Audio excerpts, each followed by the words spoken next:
panapa ndo pamusha penyu pachannel penyu vazukuru handiti. So nhasi pane nyaya yandibata yandinoda kuti timbotaura nezvayo handiti, ndingokuratidzai maphotos andauya nawo handiti, nemaposta ndinawo panapa.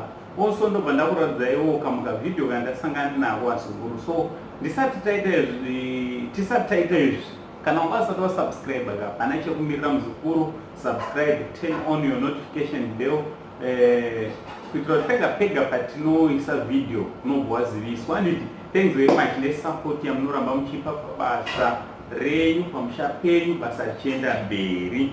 Right, mumaspirit esocial media manoswera ichitenderera ichiona kuti zvinhu zviri kufamba sei.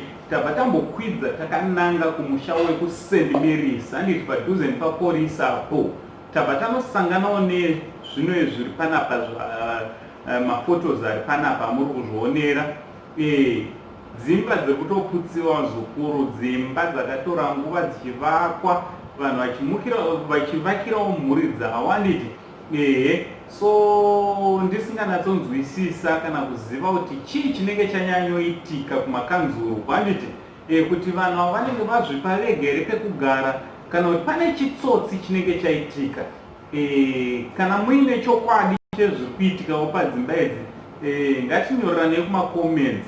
Vane ruzivo rwakadzama rwokuti imba kuti izosvika pakunzi yavakwa yapera, vekanzuru vachiona ichivakwa kana kuti vanoziva kuti pari kuvakwa patenderwe, munhu oisa mari yakawanda ovaka, zvozosvika pakuti imba yavepo yobva yaputsiwa. Ipapo tingati ane problem neyani vazukuru, hatoda kuti titaurirane panyaya iyi, because vanhu vakarasikirwa nemari nedzimba vanhu vakawanda, and we cannot afford kuramba zvinhu zvakadai zvichiitika. Handiti vazukuru vangu? So ngatitaurirane kumacomments. Also tazosvikawo panga pachikwirwa zuku, handabatikana vazukuru.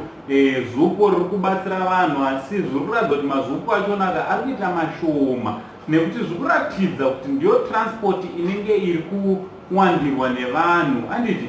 Nekuda kwezviri kuitika zvetransport ndokunga nyaya dzacho munodziziva. Tazosanganawo nemadzimai vanga vachipinda pamuzuko machona nepawindo.